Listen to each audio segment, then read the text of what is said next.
নমস্কার।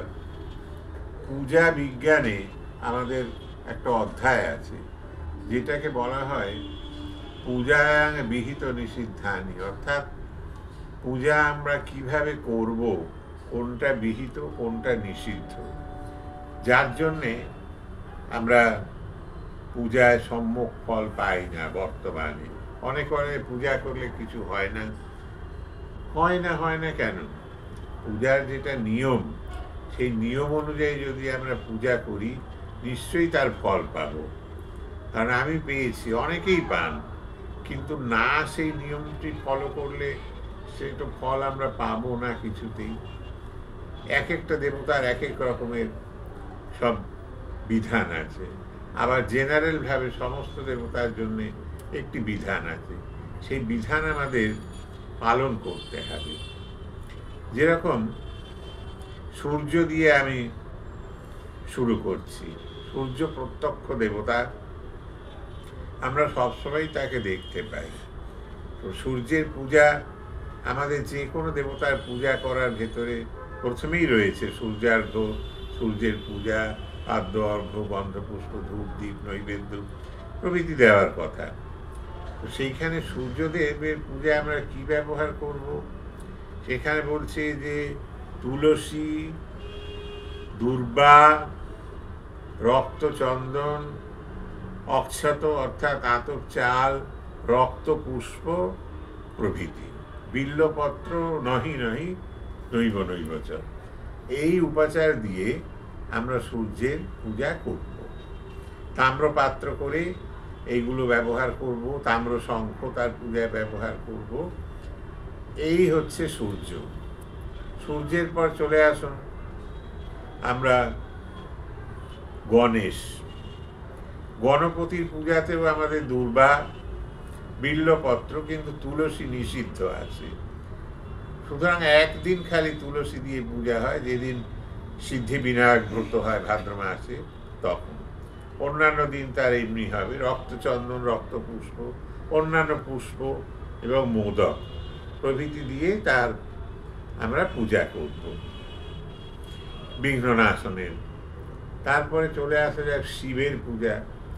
শিব পুজো খুবই সহজ। সেখানে আমরা বিল্লপত্র, দূর্বা, আতপ চাল, ধূস্তুর পুষ্প, অর্কপুষ্প, ধূস্তুর ফল, শ্বেত চন্দন, রক্তচন্দন কখনোই নয়, ভস্ম ইত্যাদি দিয়ে আমি সেই শিবের আরাধনা করব। বিল্লপত্র না পাওয়া গেলে বিল্লপত্র চূর্ণ করে রাখা থাকবে, সেই দিয়ে মহাদেবের পূজা করব। এরপর চলে আসুন বিষ্ণু। বিষ্ণু পূজায় আমাদের তুলসী, শ্বেত চন্দন, নানা রকমের সাদা ফুল, সুগন্ধি ফুল প্রভৃতি আমরা তার পূজায় দেব, এবং সেইখানে আমরা কোনো লাল চন্দন ব্যবহার করব না, এবং অক্ষত ব্যবহার করব না। অক্ষতের বদলে আমরা কৃষ্ণ তিল দিয়ে তাকে অর্ঘ্য দেব। এই হচ্ছে নারায়ণের পূজা। এবং ভোগাদি নিবেদন, নৈবেদ্য, সেখানে চালের নৈবেদ্য চলে না। সেখানে মুগ ডালের ভেজানো নৈবেদ্য, চিনির নৈবেদ্য, এইগুলো দেওয়ার কথা শাস্ত্রে আছে। ভট্টপল্লীতে আমাদের মুগের ডালের নৈবেদ্য দেওয়ার প্রচলন রয়েছে। এইভাবে নারায়ণ বিষ্ণুর পূজা হয়। এবং তারপর চলে আসি দুর্গা, জয় দুর্গার পূজা, আদি শক্তি। এই জয় দুর্গার পূজায় আমরা রক্তচন্দন, বিল্লপত্র, নানাবিধ রক্ত ফুল প্রভৃতি, নানা রকমের পুষ্প আমরা তাকে পূজায় দিতে পারি।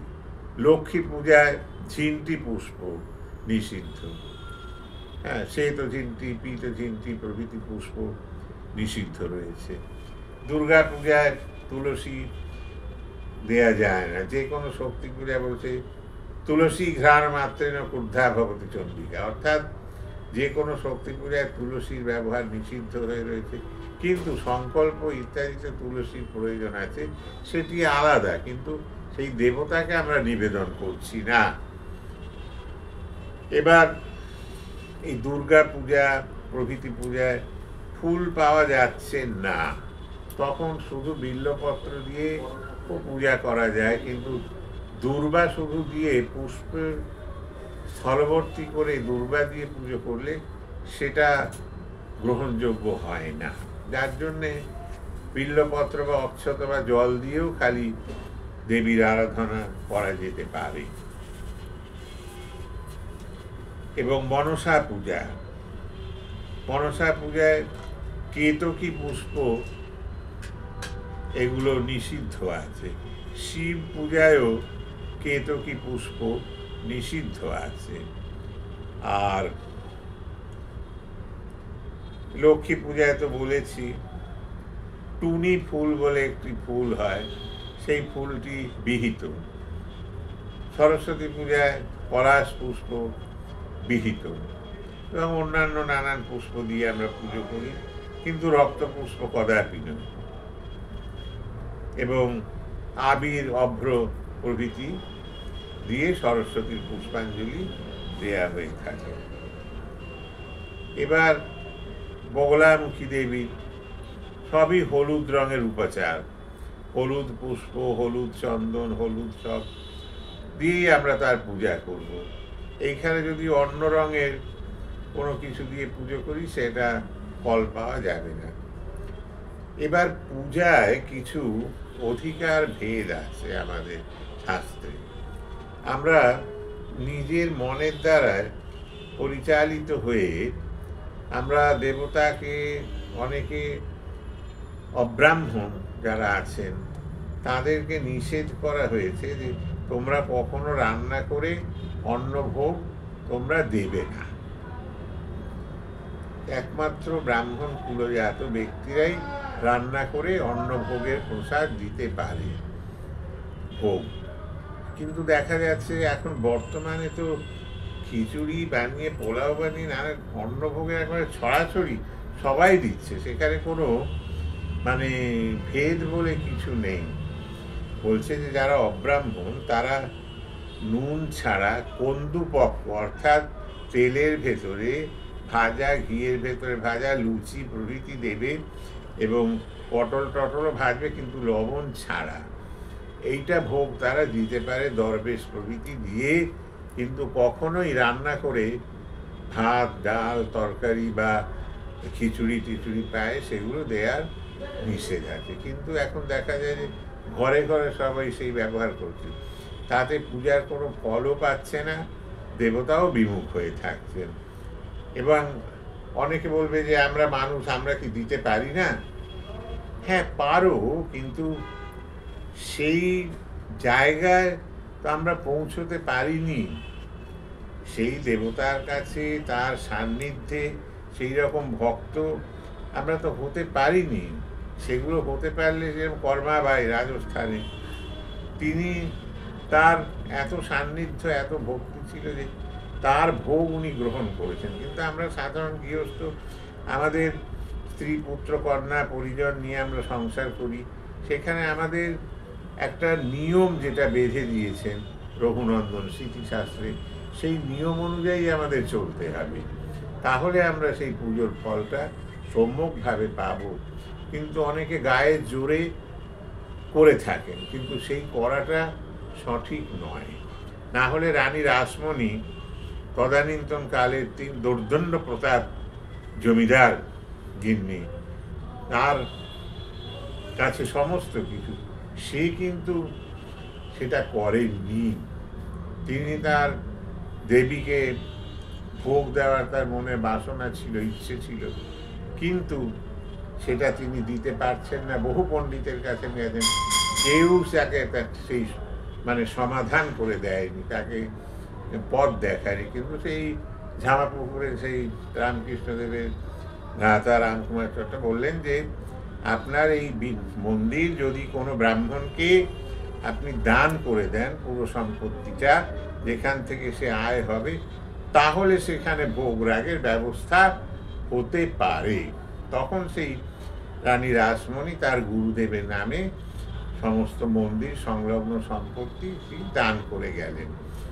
তখন সেই অন্নভোগের ব্যবস্থা সেইখানে হলো, না হলে অন্নভোগের ব্যবস্থা হতো না। কারণ উনি তো ইচ্ছে করলে সবই করতে পারতেন, কিন্তু তা তিনি করেননি, এবং তিনি তার নামের শেষে সবসময় রাসমণি দাসী বলে সই করেছেন। আমি বহু প্রাচীন নথিপত্র ইত্যাদি আমি দেখেছি তাদের বাড়িতে গিয়েও। তিনি কখনো আমাদের মানে যে শাস্ত্রের বচন যেটা রঘুনন্দন করে গেছেন তার থেকে তিনি বিচ্যুত হননি। নিজের থেকে তিনি কোনো কিছুই মানে করেননি, করলে করতে পারতেন, কিন্তু তার বাড়িতে এখনো দুর্গাপুজো হয়। সেই দুর্গাপূজায় কোনো অন্নভোগ হয় না, সেইখানে ওই লুচি মন্ডা, মিশর জানবাজারের বাড়িতে লুচি মন্ডা এই সমস্ত হয়, পায়েসও হয় না। সুতরাং আমরা যদি ফলো না করি তাহলে তো আমরা সেই ফলটা তো পাবো না, যার জন্যে আমাদের সেই নিয়মগুলোকে ফলো করতে হবে। বিভিন্ন পূজার বিভিন্ন নিয়ম আছে, এবং দ্রব্য সংস্থাপন কিভাবে বসবো, হ্যাঁ, কোন দিকে মুখ করে বসবো, কোন দেবতার কোন দিকে তার মুখ থাকবে, কিভাবে বসবেন, পূজক কিভাবে বসবে, যজমান কিভাবে বসবে, সংকল্প হবে, সেগুলো সবই বিহিত করা আছে। সেই বিহিতভাবে না করলে তো কোনো ফল আসবে না, যার জন্যে আমরা ফল পাই না। এই হলো পূজার। এবার শঙ্খ বলছি, শঙ্খ একটা পাত্রের ওপরে রাখতে হবে। দেখা যাচ্ছে যে মাটিতে শঙ্খ রাখছে, মুখ দিয়ে বাজাচ্ছে, জলও দিচ্ছে না। ঘন্টা একটা পাত্রে রাখতে হবে পূজকের বাম দিকে, ডান দিকে ধূপ পাত্র রাখতে হবে, তৈলদীপ রাখতে হবে দেবীর বামে, ধৃতদীপ দেবীর দক্ষিণে, এইভাবে সব রাখতে হবে। নৈবেদ্য দক্ষিণ, বামে, সম্মুখে, পুরাত, এইভাবে স্থাপন করলে তবে সে দেখতেও ভালো লাগে এবং তার পূজাটাও সুন্দরভাবে হয়। এবার পুষ্পপাত্র যেটা আছে ফুলের জায়গা, সেটাকেও সাজানোর একটা প্রক্রিয়া আছে। ফুল এক জায়গায় রাখা আছে, তার সাইডে বেলপাতা রাখতে হবে, তার সাইডে দূর্বা রাখতে হবে, তার সাইডে তুলসী, তার সাইডে রাখতে হবে তিল, তারপরে আতপ চাল, তারপরে হরিতকি, তারপরে চন্দন, শ্বেত চন্দন, রক্তচন্দন, সেই পুষ্পপাত্রের মধ্যে বাটি ভর্তি করে সজ্জিত করে। এখন দেখা যায় যে সব এলোমেলো ভাবে সাজানো রয়েছে। তুলসী পাতাগুলো বোটার থেকে ছাড়াচ্ছে না, ডালের মধ্যে ডাল শুদ্ধ রেখে দিয়েছে, দূর্বা বের করছে না, ডাল শুদ্ধ সব রেখে দিয়েছে। এইভাবে তো আর হয় না। পূজায় ভক্তি এবং বিহিতভাবে সেটাকে যদি না আমরা করি তাহলে সেই পূজার সম্যক ফল আমরা পাবো না। সুতরাং আমার অনুরোধ যে আপনারা এটাকে ফলো করুন, এবং যদি আপনারা মনে করেন যে পূজা বিজ্ঞান সম্পর্কে জানতে, তাহলে আপনারা আমার কাছে আসতে পারেন, আমি এমনিই বলে দেবো সব, আমাকে কোনো দক্ষিণা দিতে হবে না। নমস্কার।